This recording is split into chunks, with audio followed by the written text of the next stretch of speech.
Hey guys, Andrew McInnis here with Carmine Bianco. I'm at the Bell Center apparently. Carmine is at T-Mobile Arena in Vegas. We are the co-hosts of Puck Time, found on WagerTalk TV.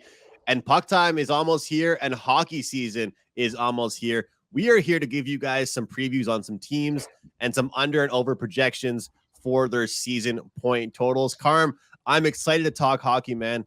How are things? Hockey cannot come fast enough. A lot of stuff happening during the off season. I'm really looking forward to this season, Andrew. You had a great year. I'm going to have a great year this year. I think we both are, and I'm looking forward to Puck Time returning.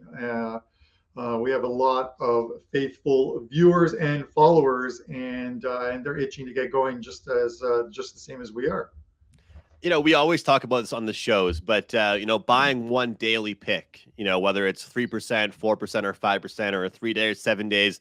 At the start of the season, we always do the early bird specials, and it was $699. Right now, early bird special, $599. You guys can buy a full season from Carmine at wt.buzz/CB or myself, wt.buzz/AM, our full season. So any futures we give out, any of these projected point totals, any sides, totals, props, whatever it might be, you guys will get sent right to your email, phone, whatever it might be if you sign up right now at wagertalk.com for our full season passes. And Carmen and I also have a deal up right now for soccer and hockey. You get my hockey for the whole year, and you get Carm's soccer for a whole year at a really great discounted price. But Carm, let's start with our first team we're going to break down for these previews. And we're going to talk about the Boston Bruins, a team that's just been really, really solid for a lot of years. And they've got a outstanding top line. They've got a great structure there, an outstanding fan base, but they've got some injury problems this year, man. And I'm a little bit worried about it. What are your thoughts here? Take a look at them at DraftKings, under over 94.5 points. What are your thoughts here on the Bees? Yeah, when you're looking at Andrew, when you're looking at season point totals this year, you're gonna and you can't really look at last year's standings and think the Bruins finished with 107 points last season. The point total is only 94 and a half. Are the traders, the books, are they making mistakes? No, they're not. I think the Bruins, even though they finished in a wild card position last year, they overperformed last year. And you look at it, it's going to be tough. You mentioned the injuries.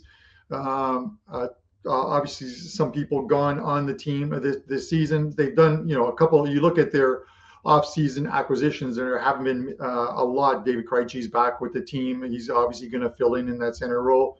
Pavel Zacha had a decent season with New Jersey, but those aren't the moves like we've seen in the East. The East this year has gotten so much better. It is by far, it just morphs what has happened in the West. The East is a beast this year, Yeah. And it's gonna be tough. And for this Bruins team, I've seen a lot of Bruins games. Obviously, watch a lot of the East games, Andrew, and they are always a very good defensive team. They were last season.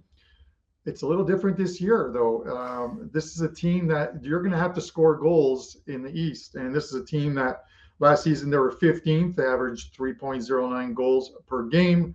But you look at it defensively, their XG numbers last year, 1.93. They led the league in defense. But you're going to have to outscore teams this season in the East. And I'm not sure they can do it.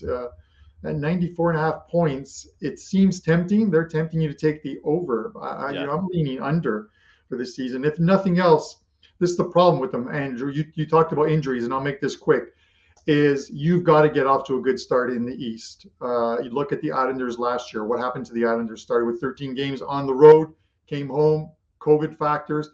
They had such a brutal start to their season that they just could never recover, even with a team that was a very good defensive team, but didn't score a lot of goals. And the Bruins resemble that Islanders team of last year in that sense. A very good defense, not a lot of offense from this team with some of the injuries and players retiring. I'm going to go under 94 and a half and upset a lot of our Beantown Bruin fans. Yeah, Carm, I agree with you on that. And you take a look at last season, and again, you can't always look towards last season and talk about this year, but 107 points is what they had last year. And now look at 94.5. Like you said, they're kind of tempting us. They're baiting us to jump in and take the over here for the Bruins this year.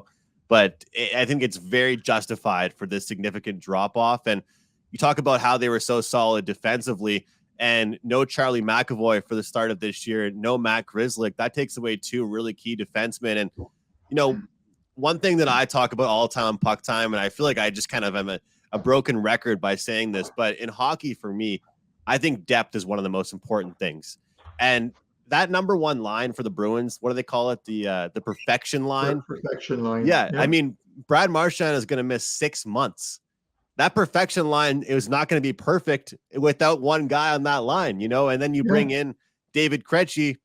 Let's be honest, he's getting a little bit older. Pavel Zacha, is he really? I mean, it's a really good point that you made there. I mean, sure, they have two new guys that should make some offense, but are they really as big of moves as the other guys have made in the Atlantic Division or in the Eastern Conference? And to me, that answer is no. And Taylor Hall, let's talk about him for a second. I mean, the Boston Bruins had really high hopes for that guy, and he's been mediocre to average at best for them. Definitely not the same guy we saw in Edmonton when he was there, and even in New Jersey, of course. And I just feel like he struggled to really, break out as a Boston Bruin. So, no McAvoy, no Marchand for 6 months, and no Matt Grzelcyk. It makes things tough. And I like what you said there about how you have to have a good start in the East. So not only have the Bruins kind of gotten worse, but like you said, everyone around them kind of got better. So I'm on the under 94.5 there with you. And that's it, Andrew. You summed it up, and that's where I was going to jump in. Everyone in the East got better. The teams below them got better. The teams that Boston feasted off of last season got better. Detroit's going to be a better team this year. Ottawa's going to be a better team this year. The Sabres will be slightly better this year. They're competing. Montreal and Philadelphia. Montreal's got to get better. Philadelphia, we're going to talk about a little later on in another video. They're probably the team that people feast off of. So 107 points just doesn't seem. It just doesn't seem like a number they're going to get anywhere close to this season. So I think you've got to bet the under here. Once again, guys, we're going to do plenty of these videos. This is just the first of many. Carm and I both on the same page. I'm happy to see no disagreements so far to start off the hockey year. Again, guys, the deal, $599 for the entire season. That will go away eventually, so it will go back to $699. So grab that $599, all futures, totals, sides, props, everything, you name it, at both Carmine and my page at WagerTalk.com.